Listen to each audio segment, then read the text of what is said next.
So I made a video while I was on the boat. I put it unlisted because someone pointed out a commenter. Forget the name right off the top of my head. I'll flash the comment there. Made a very fair point. Talked about the Steve Dangle situation with the Major League Hockey. Didn't give any context. Middly kind of sleep deprived. Was not feeling great. So I was a little bit loopy when I made the video. And I thought kind of just for better, I would say, transparency, give people, not put words in people's mouths. I kind of wanted to play the video and react to the segment on SDPN. I will have that link down below in the description. And where would be the best place for me? Down here in the fucking bottom corner, unloved. All right, let's go. That's right, it's crazy. We'll get into it. But first, I had to talk about this a couple of times on the streams this weekend. Jesse, I don't know if you did, but the Major League Hockey retraction. Oh, and Saudi Steve over here. I love that. Saudi Steve.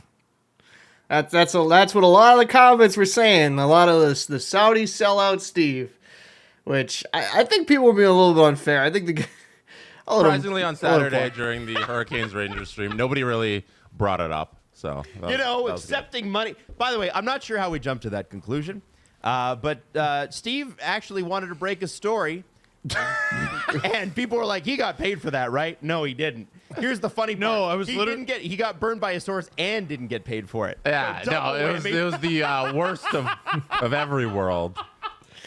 Yeah, I mean, that's the big thing, right? If you were gonna how would I put this? If you were going to promote a league that looks like is not going to exist, at least you'd want to get paid for that story. Like if you look like a fool, that's fine. But if if you're a paid fool, it's a little bit better. This all would have been cool if you came in today with a Rolex and you had a Ferrari and maybe a helicopter flew your Ferrari here and we're like, damn, Steve, that's crazy. You made billions off of that fake story. But no, you just got screwed. Yeah. Yep. It happens, by the way. Sure did. There's a retraction section in every newspaper. It happens. There was some information that came to light after the story came out that draws the whole thing into questionable status. Mm-hmm. We'll leave it at that. I can walk you through it briefly. Yeah. No, I want to hear the whole story from when you decided to be like, I'm going to go ahead and beat everybody to this story. And I don't know how much you can tell how much you want, but I want to know from when you decided I'm going to enter this game of the insider game. I'm going to break news. And then to when you had to be like, I put my foot too deep in that water. So this is the thing. There's a lot I want to say here, and I'll properly kind of respond and kind of interject when I feel kind of fits the placement of the video. I just want to say this, though. I really do feel bad for Steve. I think he got kind of screwed because, as he'll elaborate in this video, it's not like he just had some random dude off the internet that he just met or something that gave him this information. It was somebody he knew for a significant length of time. I think it was like a decade. So I feel bad for Steve in this regard. And to kind of give quick context, this is a 3v3 league that was supposed to be coming into fruition. That's what Stevie made a video about it. That was deleted. And like the salary cap per each team was either going to be 25 or $30 million, something like ridiculous, especially for a startup that has like unless you have, and that's why they call them Saudi Steve, like Live Golf, unless you had like oil gas money backing you or some billionaire backing your league, it doesn't make financial sense how these teams would have this many assets so early on in the game with a brand new league. So he got excited and he kind of got burned for it. Sure. 6 weeks ago, very early April, newborn houses in chaos. I texted someone who I had known for a decade and about something completely unrelated, asking them a question, completely unrelated. I wasn't even trying to find out information for myself. A friend of mine had asked me a question, and I was like, well, this person would know. So I texted them. In that conversation, they go, hey, also something really interesting. and they proceed to tell me about Major League Hockey. And they get enough details into it where I just go, why are you telling me this? Like, it's a wild story under the If it's true. assumption it's true. Yeah. I gotta give him credit. At least he's willing to kind of take a little bit of guff, kind of mock himself even a little bit. That still just has to sting a lot, because you go into something, you're excited, you're breaking a story, you think you're gonna be the first. It's gonna be some huge news, something that's gonna be kind of groundbreaking in the sport. And Steve Dangle, I mean, he's solidified himself in this hockey community, right? He goes his whole indie thing, right, where it's just Steve Dangle doing the LFRs and just how huge those got. Working for Sportsnet for, I think, a few years. I don't know how many years, but he worked there for quite a while. He'd have the Steve Dangets and all that. Something I kind of wish he'd bring back on his own channel. Now independent and having this podcast like SDPN. I mean, to give, whether you agree, disagree, like or dislike Steve, you can't take away how hard the guy has worked and what he has built. It's truly impressive. So to him to get kind of screwed like that, you got to feel for him a little bit. So anyway, Big assumption. yeah, by the way, Friday was humiliating. So Yeah. anyway. No, let's tell the whole Yeah. story and then we get to Friday. So 6 weeks. Continue to gather information. And the day I decided I had enough was I saw their website. It's not publicly available, and I've seen it. And just off the top to clarify for people, this was somebody you knew for 10 years. 10 years. Not a random Instagram DM, not an email from some guy who said he's a prince. No, this is a person I know. You know. prince. I have met them in person. Yes. That's a dick comment. Yeah, so I thought I had enough details. I was literally just reporting a story. I wasn't paid by anybody. It, sort of made me go, okay, why did people jump to that conclusion? Because I guess I'm not really an insider, and don't worry, I know now. Yeah, so I broke the story. And that night, a bunch of people tweeted publicly and reached out to me privately, and they went, damn, I heard of that too, and good on you for being first. The next day, it continued. Good on you. Players started reaching out. Players who I've spoken to in the past, players who I haven't spoken to in the past. I mean, if you're a player, right, let's say you're in the league or in the AHL or overseas and you hear about a 3v3 league with that amount of salary cap going to, I'm like, oh, when's the tryouts? When's the signups? Like, what's this? Like, I'd be definitely interested in playing in a 3v3 league if you can make significant money like that. So it would make sense why he'd have some players reach out, whether they knew him or did not know him on a personal level. Well, But like Space some Bar that I don't knew, it was like, oh, like it's weird when someone you've never met, but you know of very well, just pops up in your DMs and they're asking you for more details. And then after we had already recorded a show where we talked about it, I started getting a couple phone calls going, I don't know about all this. And I can't get into too much detail, but basically there's a lot of skepticism about the money backing this. Not the origins of the money. It is the existence of the money. Right.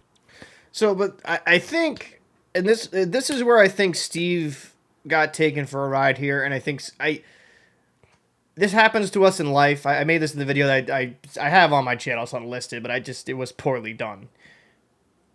When you know somebody for a significant length of time, like 10 years, right, over a decade, sometimes you'll just ignore those red flags. Like, 30 million to start out?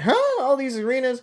Like, things that should be immediately a red flag for a league that's just brand new and doesn't really have any direct association with the NHL, right? Like, that's a lot of money. It's like, okay, like, who's backing this? Is it Saudis? Is this oil and gas? What's going on here? Like, is Elon Musk decide to have a hockey league? Like, what's up?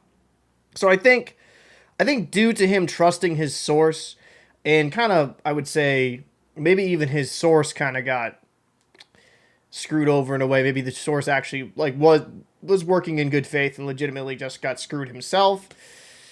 I just sometimes you just gotta take a step back and be like, be a little bit skeptical. Like, it sounds a little like if it sounds too good to be true, it usually is. I mean, it's happened to me in life, so I'm not gonna sit here and be holier than thou. Like I've been kind of screwed before. Like, oh, that's like a really good deal, and then I found out no, it wasn't.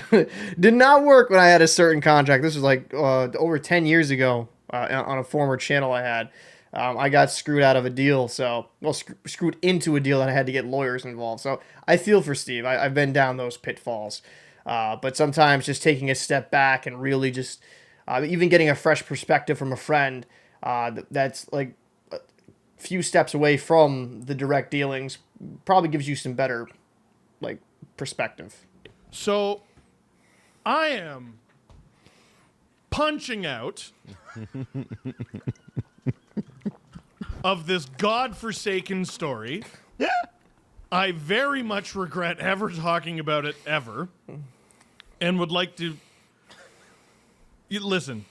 I could have just Doesn't left regret it, the paycheck, and though, does he, Jesse? Oh, you son of a- I could have just left it, and it would have been the wrong thing to do is Right. leave it. And a bunch of people are like, just let it die, just let it die. I'm like, no, I have to say, like, listen, I found some new information. So there is a reporter who is tracking this thing, and they have an article on it, and it's good and not stupid.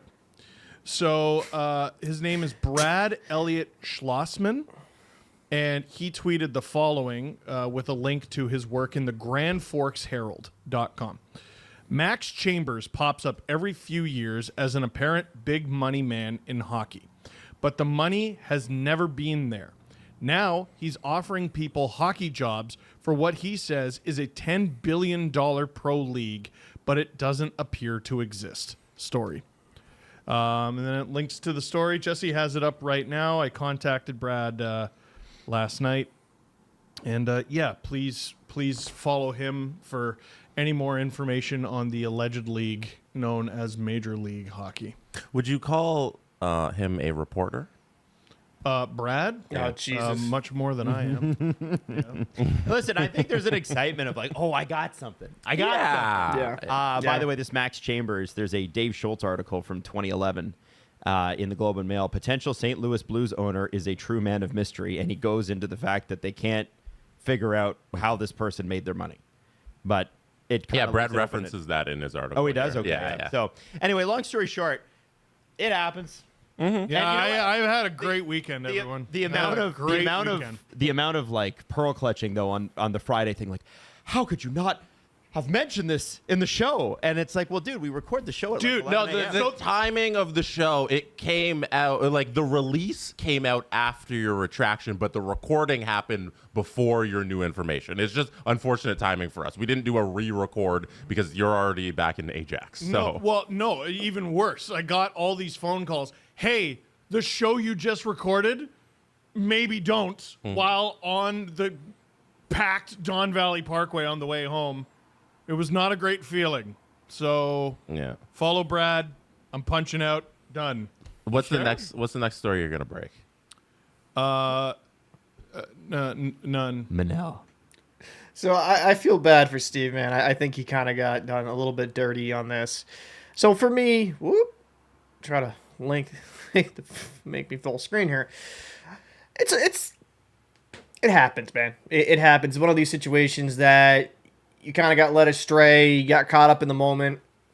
The one thing I do want to kind of talk about just briefly before I get out of here is I thought a lot of people just saying that like, oh, Steve Dangle's a sellout. Steve Dangle is a POS. You saw those comments on Twitter or X. I'm never going to call it X, Twitter, right? People just foaming at the mouth. And yeah, it's a mistake, but I don't think it's something where he's like, ooh, let me spread this fake information out here to get people pumped up. I mean, really, what is the reward for him in this? And it was interesting because he talks about that particular name reference. If you Google, and I'll put a link to that the article they've referenced. in that podcast, because if you kind of go down the wormhole, this guy has been around for years and years. Like, they had an article in the Hockey Writers in 2020. There was another article, I forget what website, 2016. They referenced it to 2011. It seems like this is like a constant thing of like a guy that's like trying to start up a league, trying to start up a team with kind of questionable funds with a very similar name. And yeah, I don't think it's right to call. I mean, is Steve a little bit naive? Absolutely. Did he get caught up into the fever? Did he get caught up in the moment? Absolutely. But to say he's a terrible person, or some of the stuff that I saw on the old good old social media where everybody's calm and reasonable, I just don't think that's fair. But I'd like to know your thoughts in the comment section. What did you think of the whole Steve Dangle MLH saga? I mean, let me know your thoughts in the comment section. Hey, and actually, you know what? If there was a 3v3 hockey league, and I know there is one out there, but how would I put this? If the NHL ever had like a summer league like that, would you ever be interested in watching NHL superstars play 3v3? Like, even if it was just like for a monthly tournament. Random question out. Whatever. Let me know your thoughts down below in the comment section. I'll see you in the next one.